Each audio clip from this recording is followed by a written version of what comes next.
Right now on Denver 7 News at 5 o'clock, your mask can come off in Jefferson County tomorrow. We're breaking down the changes as you make your weekend plans. A COVID vaccine for kids under 5 is on the way when state health officials expect to get doses after federal approval. And some lucky kids are getting a big surprise today, brand new bikes. Whether it's just riding to school or like after school you're riding around with your friends, that's part of growing up. We're talking to volunteers giving kids a new way to explore. This is like a rite of passage, Yeah, of right? course, That's yes. your freedom as a kid. Happy Friday. Thanks for joining us. I'm Brian Sanders. And I'm Nicole Brady. It's also Winter Bike to Work Day. That's true. It would have been nice if that had come a little earlier this week when we had those mild temperatures. It's quiet right now, but we are going to start to see a change and flurries a little bit later this morning. Let's bring in meteorologist Lisa Hidalgo. Lisa, time this out for us. So when will we see the snow? If you want to bike to work, maybe just get a ride home. It's going to be the commute home that's going to be the really tricky one. Take a look. Right now, things are pretty quiet out there. You can see some of the snow that's now moving in from the north, closer to Cheyenne. We're seeing some light snow showers right now. We are expecting here by mid-morning, 10 to about 12 o'clock, likely a few flurries starting to develop. Take a look at our temperatures right now down to near freezing with not much of a warm-up. We're going to be in the upper 30s this afternoon. That'll be by early afternoon, and then those temperatures are really going to drop as that snow gets going. So timing wise, again, really unfortunately, it's going to be for the evening commute that we're going to see most of that accumulating snow between about 3 and 6 o'clock. You can see we get a good wave rolling through, and we could pick up around 1 to 3 inches here in Denver. Jason, you know what that'll do to an evening drive. It'll be even heavier near the foothills, a good 2 to about 4, and even more for the mountains. We'll take a closer look at some of those totals coming up. Especially on a Friday where you have a lot of heavy traffic in the afternoon, and it's going to be really busy, especially on C470 and 285 and the points to the west. It's going to be pretty tough. You see some police activity. Not sure exactly what they're looking at here. I was going to remind you that it was, as Nicole said, winter bike to work day. So watch out for some of the icy patches still in some of the bike lanes, but no problem. It's the northbound side of Broadway just after Hamden through Inglewood. Take a look at the overall map, and you're seeing a lot of green out there. That's the way we like it so far. Easy right now on I-70s. And take a look at the camera there at I-70 and looking towards the Coliseum. It looks like most of the overnight construction has basically been picked up, and I'm not seeing any delays getting through that new lowered section. The rest of the drive around town looks just fine. You can see the drive times, 270, the north side, south side, pretty quiet for now. Well, today is the last day for masks in Jefferson County. That mandate was supposed to end next week, but after pressure from the community, it was moved up. Denver 7's Colette Bordelon joins us now to break down what's changing, Colette, and what will stay the same. Yeah, that's right. There's a lot changing, but still state, federal requirements, those are going to be sticking around. The decision was made during a virtual Board of Health meeting and goes for all school and childcare settings, too. It comes as the same week as the public health director, Dr. Don Comstock, resigned about a year after taking the position. Now, the board didn't give a reason for what led Dr. Comstock to resign, but she did have some backlash from the public over vaccine clinics where drivers were harassing the staff and extending mask mandates last fall. Also this week, a JEFFCO school board study session was suddenly closed to the public, live streamed online. Instead, the education center was secured following a threat made against the superintendent and district leadership demanding the masks be removed. There's an investigation into the credibility of that threat happening.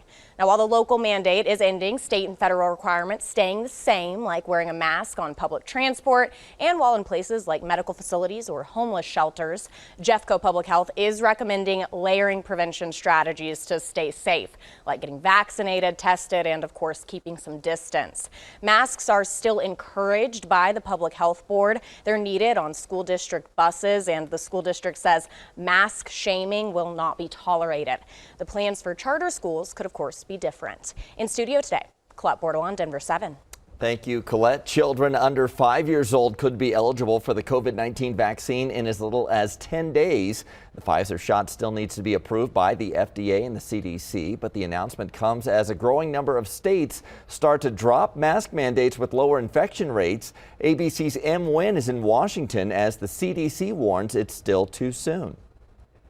COVID-19 vaccines for children under 5 could start arriving at pediatricians' offices as soon as February 21st if the FDA authorizes the formula next week. The federal government already prepping 10 million doses, making sure that once the CDC signs off as well, shipments will be ready to go. Today, 2 states, Delaware and Rhode Island, lifting indoor mask mandates, though keeping school mandates in place at least until March. At least 11 states have announced changes to their masking policies this week, with some governors moving to end indoor mandates and some lifting requirements in schools. I'm feeling like it's premature. Our friends and our family all come here, and it's nice to show our smiles to everybody.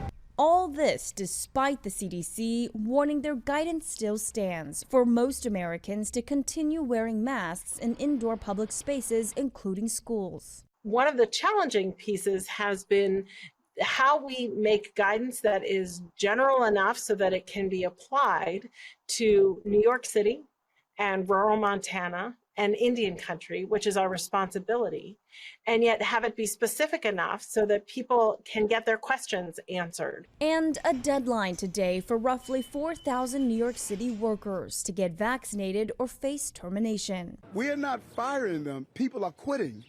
You know, the responsibility is clear. We said it. If you hire and you get this job, you have to be vaccinated. If you are not following the rules, you are making that decision. Hundreds of municipal workers marched across the Brooklyn Bridge in protest. About 95% of city workers have at least 1 vaccine dose.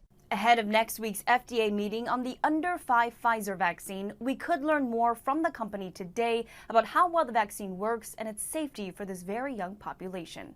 Em Nguyen, ABC News, Washington. Homeland Security is warning a coast-to-coast convoy of truckers protesting COVID vaccine requirements in Canada could disrupt several events in the U.S. Right now, the Freedom Convoy is blocking access to the Ambassador Bridge that links Ontario to Michigan, and it carries 25% of the trade between the two countries.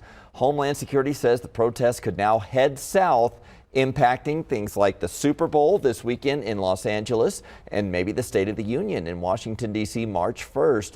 But officials don't want you to panic. They say right now there's nothing concrete about the plans. We do have some breaking news this morning. West Metro Fire Rescue is responding to a 2-alarm fire at a senior living facility in Lakewood. This is on South Balsam Drive.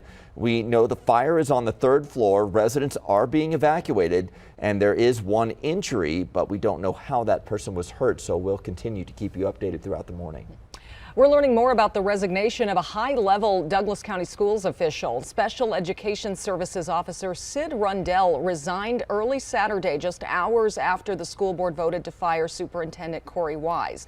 Denver 7 obtained Rundell's resignation letter. He calls out the board members who voted to fire Wise, writing, "Despite their propaganda, they do not value loyalty, decency, humility, or integrity.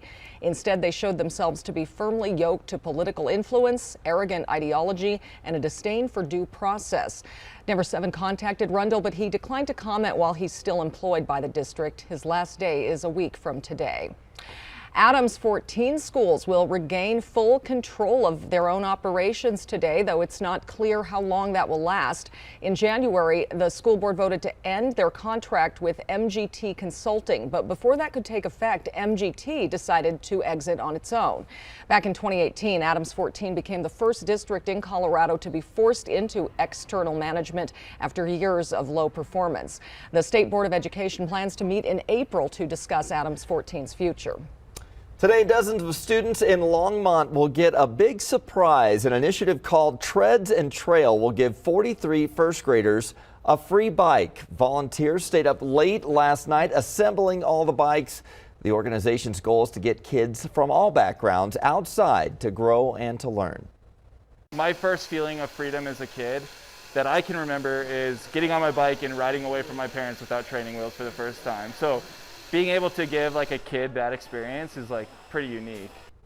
Yeah, how else are you going to get to your buddy's house, right? You need a bike. The organization Canned Aid works to help kids across the country connect with cycling. If you are driving to work today, expect to see more cyclists on the road. Today is International Winter Bike to Work Day. Biking to work is just a really great way to reduce emissions and reduce traffic congestion while improving air quality in our region. Winter Bike to Work Day is really for those seasoned cyclists who regularly commute to work in the winter by bike. We really just want to show our appreciation for those cyclists, and this is our opportunity to do that. So if you're going to bike to work, officials ask that you register on the website biketoworkday.co. There's also a list of free breakfast stations. You'll probably need the hot coffee this morning. Denver-based Frontier Airlines is getting ready to merge with Spirit Airlines. How many jobs could come to the Denver metro area if the two decide to keep their corporate operations here? Michaela Schifrin has 2 more events to go in the Beijing Olympics, and now the Colorado skier is thanking fans for their support after competing in her first ski race of this Winter Games.